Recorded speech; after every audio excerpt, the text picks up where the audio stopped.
എല്ലാവർക്കും നമ്മുടെ പുതിയ വീഡിയോയിലേക്ക് സ്വാഗതം. ഇന്നത്തെ വീഡിയോയിൽ പാലിൽ നിന്ന് എങ്ങനെ നമുക്ക് ക്രീം ചീസ് ഉണ്ടാക്കാൻ പറ്റുന്നതെന്നുള്ളത് ഞാൻ കാണിച്ചു തരുന്നത്. ഇത് ഞാൻ ഓൾറെഡി ക്രീം ചീസ് ഉണ്ടാക്കി നോക്കിയതായിരുന്നു ആദ്യം. അടിപൊളി ക്രീം ചീസാണ് കേട്ടോ. അപ്പോൾ ഇതെങ്ങനെയാണ് ചെയ്യുന്നത് നോക്കാം. ഞാൻ ആദ്യം തന്നെ പാലൊന്ന് തിളപ്പിക്കാൻ വെച്ചിട്ടുണ്ട്. തിളപ്പിക്കുക എന്ന് പറഞ്ഞിട്ടുണ്ടെങ്കിൽ അത്യാവശ്യം നല്ല ആവണം.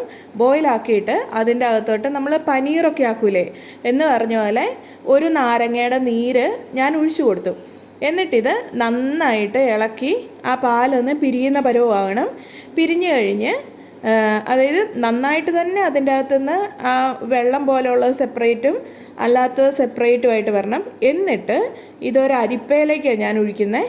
അരിപ്പയിലേക്ക് ഒഴിച്ച് അതിൻ്റെ അകത്ത് വെള്ളമെല്ലാം കളഞ്ഞിട്ട് നമുക്ക് സാധാരണ പനീറാക്കുന്ന പോലെ തന്നെ. അഥവാ ഇനി അരിപ്പില്ല ചീസ് ക്ലോത്തിലേക്കാണെങ്കിൽ അതും ഓക്കെ. പക്ഷേ ഇങ്ങനെ ആക്കുമ്പോഴും എനിക്ക് കിട്ടുന്നുണ്ട്, അതുകൊണ്ടാണ് ഞാൻ ഇങ്ങനെ ആക്കുന്നത്. എന്നിട്ടിത് വേറൊരു പാത്രത്തിൽ, അതായത് നമ്മൾ ആ ഓൾറെഡി പാലാക്കില്ല ആ പാത്രത്തിലേക്ക് തന്നെ ഞാൻ അരിപ്പ് എടുത്ത് വെച്ചു, ആ വെള്ളം കളഞ്ഞിട്ട്. കാരണം അതിൻ്റെ അകത്തപ്പം കുറച്ച് മാത്രം വെള്ളം നമുക്ക് ബാലൻസ് കിട്ടും. ആ വെള്ളം നമുക്ക് ആവശ്യമുണ്ട്, ബാക്കി വെള്ളം ആവശ്യമില്ല. ഇതിപ്പം എല്ലാം കഴിഞ്ഞ് ഇതൊക്കെ ഒന്ന് തണുത്തിട്ടുണ്ട്. നന്നായി തണുക്കണേ, എന്നുവെച്ചാൽ ഫ്രിഡ്ജ് വെച്ച് തണുപ്പിക്കേണ്ട ആവശ്യമില്ല. എന്നിട്ട് ഇത് ആ അരിപ്പയെന്ന് മാറ്റി നമ്മുടെ മിക്സിയുടെ ചെറിയ ജാറില്ലേ അതിൻ്റെ അകത്തോട്ട് ഇടുക.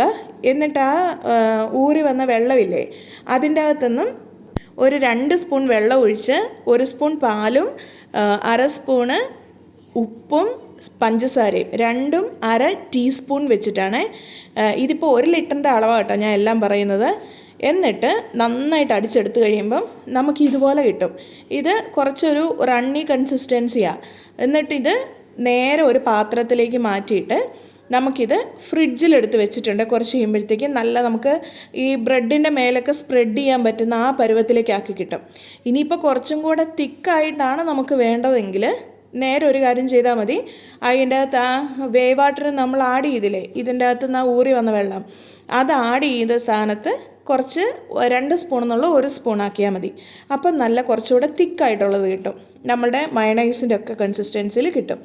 ഇതിപ്പം ഞാൻ അത് വെച്ചിട്ട് പെട്ടെന്നൊരു സാൻഡ്വിച്ച് ഉണ്ടാക്കി കാണിക്കുക എങ്ങനെയാണെന്നുള്ളത്. ഇതിപ്പം ഞാൻ മുട്ട സ്ക്രാമ്പിൾ ചെയ്തെടുത്തു, ഒരു ക്യാരറ്റും കൂടെ ഗ്രേറ്റ് ചെയ്തെടുത്തിട്ടുണ്ട്. ഇത് രണ്ടും ഒന്ന് കുക്കായി കഴിഞ്ഞ് തീ ഓഫ് ചെയ്ത ശേഷം ഞാൻ ആ ക്രീം ചീസ് ആഡ് ചെയ്ത് കൊടുത്തു. എന്നിട്ട് അങ്ങനെ ആകുമ്പോഴത്തേക്കും നമുക്ക് ആ ക്യാരറ്റിലും മുട്ടയിലേക്കും നന്നായിട്ട് ആ ക്രീം ചീസ് ഒന്ന് കിട്ടും, മിക്സായി കിട്ടും. എന്നിട്ട് ഇത് ബ്രെഡിൻ്റെ ഉള്ളിൽ സ്റ്റഫാക്കിയിട്ട് നമുക്ക് സാധാരണ സാൻഡ്വിച്ച് ആക്കുമല്ലോ, സാൻഡ്വിച്ച് ആക്കുന്ന പോലെ ആക്കിയാൽ. ഞാനിവിടെ സാൻഡ്വിച്ച് മേക്കറിൻ്റെ അകത്ത് വെച്ചിട്ടാണ് ചെയ്യുന്നത്. അത് നമ്മളുടെ ഓരോരുത്തരുടെ ഇഷ്ടം പോലെ. പിന്നെ ഞാനിവിടെ ഇതിനകത്ത് ബട്ടർ ഇട്ടിട്ടില്ല. അതും നിങ്ങൾക്ക് ഇഷ്ടമുണ്ടെന്നാണ് ബട്ടർ വെച്ചിട്ട് തന്നെ നമുക്കത് മുരിച്ചെടുക്കാം. പിന്നെ എഗ്ഗ് സ്ക്രാമ്പിൾ ചെയ്യുമ്പോൾ അതിൻ്റെ അകത്ത് ആവശ്യത്തിനുള്ള ഉപ്പ് ചേർക്കണം കേട്ടോ. എന്നിട്ട് ആക്കി എടുത്തിട്ടുണ്ട് നല്ല അടിപൊളി സാൻഡ്വിച്ച്. ഇത് ഈ സാൻഡ്വിച്ച് ആക്കി കഴിക്കണം എന്ന് തന്നെയില്ല, ജസ്റ്റ് ഒന്ന് ബ്രെഡിന് മേലെ സ്പ്രെഡ് ചെയ്തിട്ട് നമുക്ക് ക്രീം ചീസ് എടുക്കാം. അല്ലെന്നാണെങ്കിൽ നമുക്ക് ചീസ് കേക്ക് ആക്കാനും ഈ ക്രീം ചീസ് നമുക്ക് യൂസ് ചെയ്യാൻ പറ്റും. ചീസ് കേക്ക് ആക്കാൻ വേണ്ടിയിട്ടാണ് നമ്മൾ ചെയ്യുന്നതെങ്കിൽ ഒരു നുള്ളു മാത്രം ഉപ്പിട്ടിട്ട് ബാക്കി പഞ്ചസാര ഇട്ട് ബാക്കി സെയിം പ്രോസസ്സ് ചെയ്തിട്ടുണ്ടെങ്കിൽ നമുക്ക് അടിപൊളി ചീസ് കേക്കും ചെയ്യാൻ പറ്റും കേട്ടോ. താങ്ക്